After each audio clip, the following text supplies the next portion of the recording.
தரிசனமாலய தரிசனம்.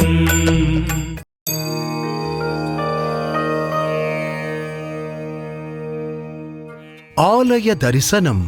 விஸ்வரூப ஜெயமங்கள பஞ்சமுக ஆஞ்சநேயர் சுவாமி திருக்கோயில், பஞ்சவடி, திண்டிவனம் பாண்டிச்சேரி சாலையில் அமைந்துள்ளது. பஞ்சவடி கோவிலில் நுழைந்தவுடன் வலது பக்கத்தில் விநாயகரும், இடது பக்கத்தில் ராமர், சீதை, லட்சுமணன், சத்ருக்னன், பரதன் ஆகியோரும் தனி சன்னதியில் அருள் பாலிக்கின்றனர். மூலவர் ஆஞ்சநேயருக்கு மேல் 118 அடி உயர கோபுரம், அதன் மீது 5 அடி உயர கலசம், மூலவர் 36 அடி உயரத்தில் நின்ற திருக்கோலம். சுவாமிக்கு அபிஷேக அலங்காரம் செய்வதற்கு பிரம்மாண்டமான லிப்ட் உள்ளது. அபிஷேகம் செய்ய வேண்டுமானால் 1008 லிட்டர் பால் தேவை.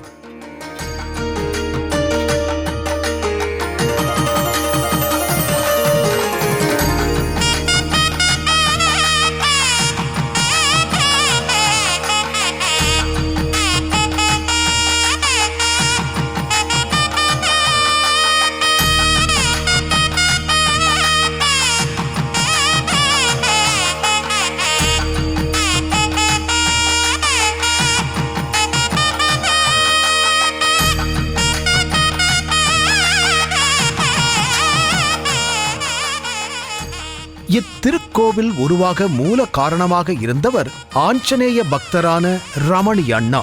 இவர் கடந்த 1999 ஆண்டு ஜூன் மாதம் 24ஆம் தேதி கடலூர் மாவட்டம் பன்ருட்டியில் ஆஞ்சநேயர் சுவாமி கோவிலில் கும்பாபிஷேக விழாவில் பங்கேற்றார். பின் சென்னை திரும்பும் வழியில் சந்தானம் ஐயங்கார் என்பவர் கேட்டுக்கொண்டதற்கு இணங்க பாப்பான் சாவடி கிராமத்தில் உள்ள அவருக்கு சொந்தமான நிலத்தில் பூமி பூஜை செய்துவிட்டு திரும்பும்போது அமானுஷ்யமான தெய்வீக சக்தி பிரவாகம் எடுத்து தன்னை ஆட்கொள்வதை உணர்ந்து ரமணி அண்ணா மெய் சிலிர்த்தார்.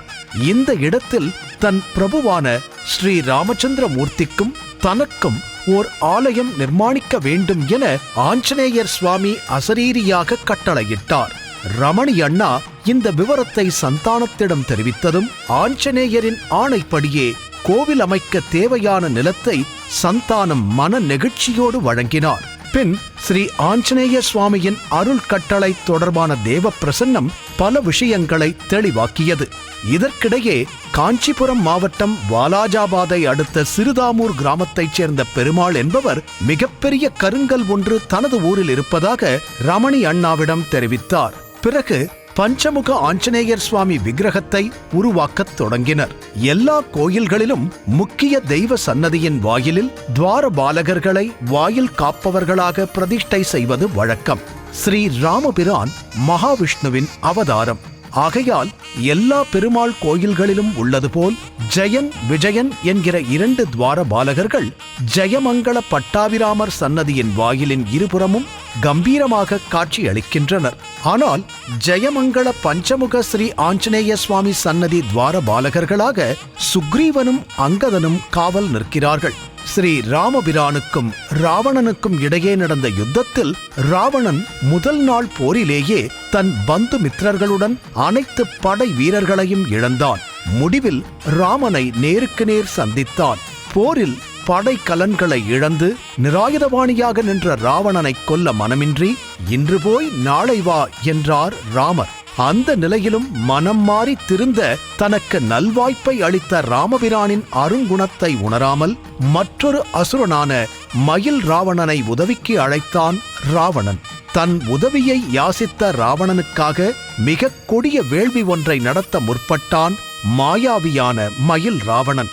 அதன் மூலம் ராமனையும் லட்சுமணனையும் வானர சேனையையும் பழிவாங்க திட்டமிட்டான். இந்த திட்டத்தை விபீஷணன் புரிந்து கொண்டு அதை ராமபிரானிடம் தெரிவித்தார். இந்த யாகத்தை தடுத்து நிறுத்த தன் பூரண ஆசையுடன் ஆஞ்சநேயர் சுவாமியை ஸ்ரீராமர் அனுப்பினார். ஸ்ரீராமர் ஆணைப்படி வாயு புத்திரனான அனுமன் ஸ்ரீ நரசிம்மர், ஸ்ரீ வராகமூர்த்தி, ஸ்ரீ ஹயக்ரீவர், பெரிய திருவடியான கருடாழ்வார் ஆகியோரை வணங்கி அவர்களின் திவ்ய அனுகிரகம் பெற்றார். இந்த புனித பணியில் வெற்றி பெற அந்த தெய்வங்கள் தங்கள் சக்தியை அனுமனுக்கு அளித்தனர். அதன் மூலம் ஸ்ரீ ஆஞ்சநேயர் பஞ்சமுக ஸ்வரூபம் எடுத்தார். இந்த ஸ்வரூபத்தின் மூலம் மனிதகுல நல்வாழ்விற்காக கொடிய அசுரனான மயில் ராவணனை ஆஞ்சநேயர் வதம் செய்தார். பின்னர் ஸ்ரீராமன் தன் பக்தரான ஆஞ்சநேய சுவாமி பஞ்சமுக அவதாரம் எடுத்து யுத்தத்தில் வெற்றிக்கு வித்திட்டபோது அவருக்கு சிரஞ்சீவியாகவும் பக்தர்களின் தீர்க்க முடியாத குறைகளையும் தீர்த்து வைக்கும் அருள் ஆற்றல் பெற்றவராகவும் விளங்க இந்த பஞ்சவடி க்ஷேத்திரத்தில் விஸ்வரூப ஜெயமங்கள பஞ்சமுக ஸ்ரீ ஆஞ்சநேயராக பக்தர்களுக்கு காட்சி அளிக்கும்படி ஆணையிட்டதால் ஆஞ்சநேயர் சுவாமி இப்புண்ணிய க்ஷேத்திரத்தில் விஸ்வரூப ஜெயமங்கள பஞ்சமுக ஸ்ரீ ஆஞ்சநேயர் சுவாமியாக அருள்பாலித்துக் கொண்டிருக்கிறார்.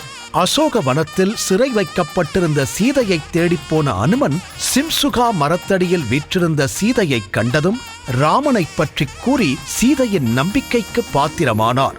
பொதுவாக யாரேனும் பெரியோர்களை நமஸ்கரித்தால் அவர்களை அட்சதை தூவி ஆசிர்வதிப்பது வழக்கம். அனுமன் சேவித்தபோது சீதைக்கு அட்சதையோ புஷ்பமோ கிடைக்கவில்லை.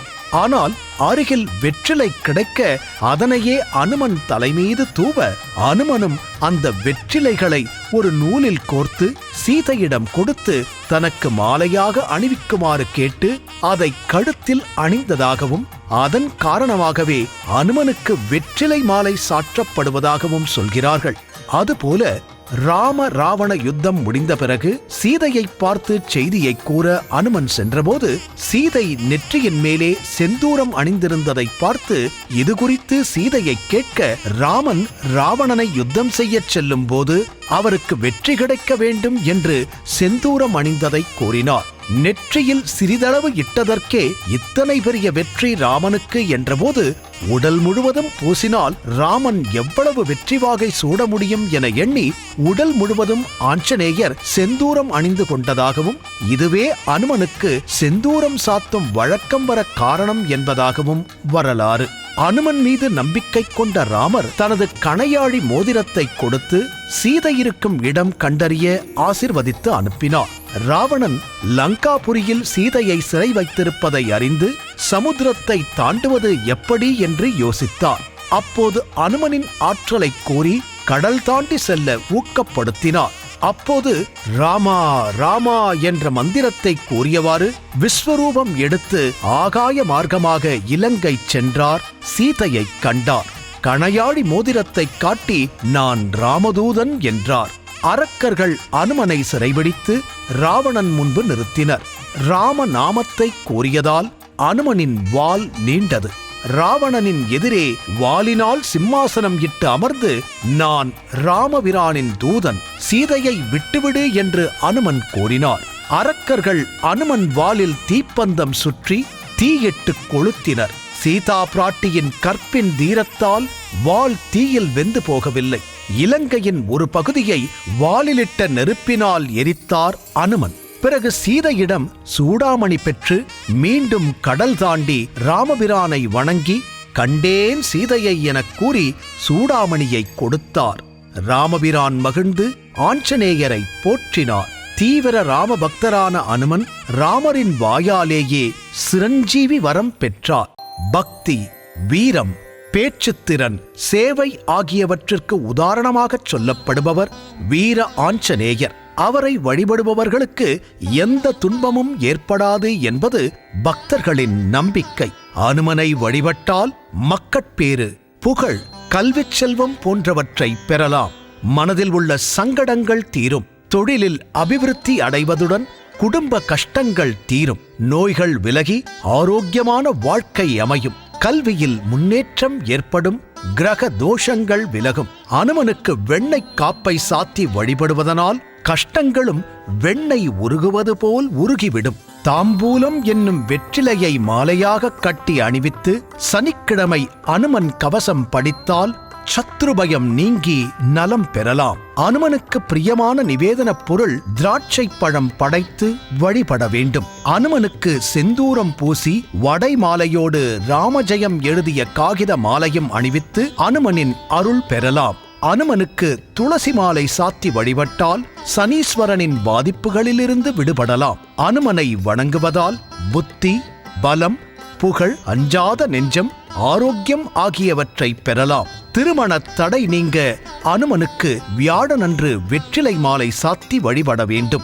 புதியதாக துவங்கிய வேலைகளில் தடை நீங்க வியாழன் சனிக்கிழமைகளில் எலுமிச்சை மற்றும் வடை மாலை சாத்தி வழிபடலாம். ஸ்ரீ ஆஞ்சநேயரை சேவித்து ஆலயத்தில் அருள் புரியும் மற்ற தெய்வங்களை தரிசிப்போம்.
வலம்புரி ஸ்ரீ மகா கணபதி சன்னதி அமைந்துள்ளது.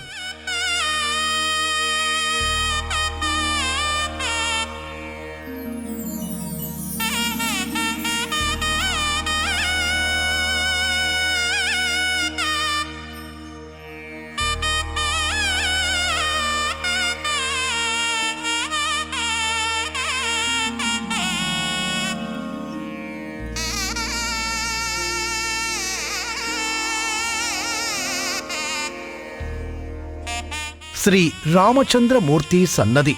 ஸ்ரீராமர், சீதாதேவி, இளைய பெருமாள், ஆஞ்சநேயர் ஆகியோர் சேவை சாதிக்கிறார்கள்.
ஸ்ரீவாரி வெங்கடாச்சலபதி சன்னதி, மத்திய திருப்பதி. பஞ்சமுக ஸ்ரீ ஜெயமாருதி சேவா டிரஸ்டின் அறங்காவலர்களின் விண்ணப்பத்திற்கிணங்க திருமலை திருப்பதி தேவஸ்தானத்தினரால் திருப்பதியிலேயே ஸ்ரீவாரி வெங்கடாச்சலபதி மூலவர் விக்கிரகம் வடிவமைக்கப்பட்டு இங்கு பிரதிஷ்டை செய்யப்பட்டது.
மிகப்பெரிய ஆஞ்சநேயர் சேவை சாதிக்கும் அற்புதமான திருக்கோயிலை தரிசனம் செய்த மன நிறைவு ஏற்படுகிறது.